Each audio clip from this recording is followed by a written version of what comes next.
Yan, dito tayo sa Bebang. Bebang halo-halo. Yan, Bebang halo-halo.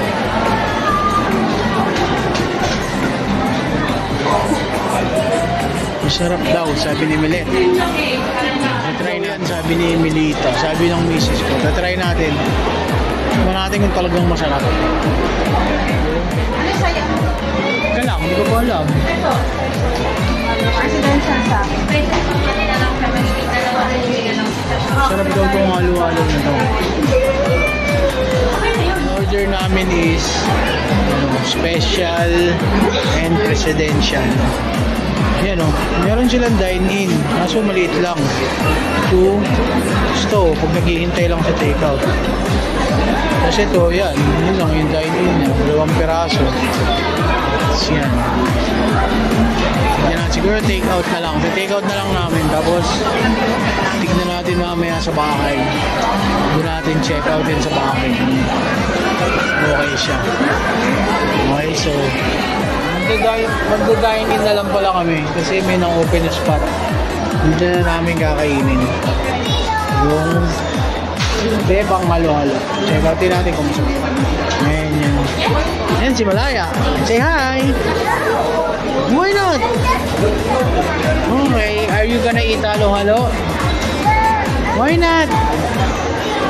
What do you like? Halo-halo or quickly? Quickly? You don't like halo-halo? Why not? But halo-halo has an ice cream too.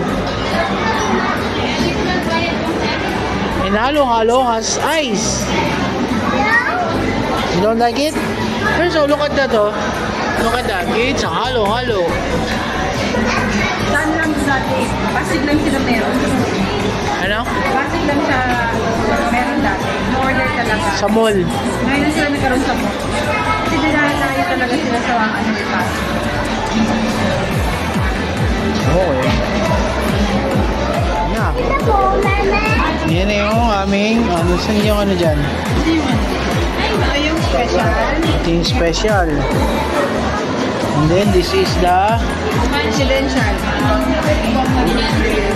presidential pala, tsaka special. Ba't ba kayo bukas nga? Mas malaya. Malaya, gabakere. Yan, ganyan yung itsura nung special. Ice cream. Ito yung presidential. Medyo matagal yung waiting time kasi ang daming tao bumibili. So medyo matagal yung preparation niya.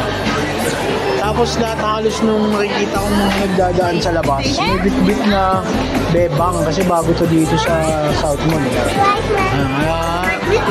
Dinudumog siya. So ngayon, ang husgahan natin. Kasi si Bad nakakain na niyan eh. Nandiyan na yan eh. Ang OTD. Bad ba kayo bukas nga? Doon ka sa Buldibe. Siyempre, yung mga foreigner kinakain to ng diretso. Yun ang mali. Dapat halo-halo. Kasi yun ang halo-halo. Bad ba kayo awak? Sige ako. Ano yung maiksi na? Yup. Okay na. Kailan, hindi ko pa napindot pala kanina eh. Yan na. So, ganyan na siya pagka bagong halo. Pag nahalo na siya pala, ganyan na itsura niya. Oo nga. Hindi siya mukhang halo-halo actually. Mukha nga siyang smoothie. Tikman natin yung lasa. May ilalim yung ba na halo? Yummy. Enjoy ni Malaya. Wala nga lang siyang upuan kasi maliit lang to eh. Don't go too far. Sobrang sarap. Yan.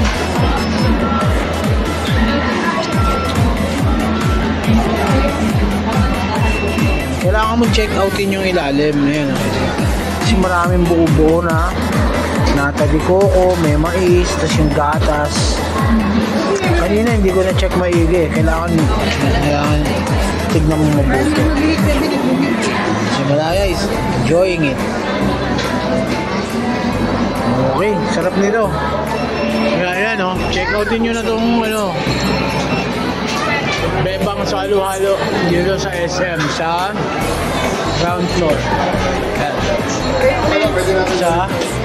Sa basement. Kasama ng mga kainan dyan. Siguro pagka nag-boom to, maggagawa to ng mas malaki. Ngayon ko lang. Pero as of now, yan. Check out din nyo yung mga mahilig sa halo-halo dyan. Help siya.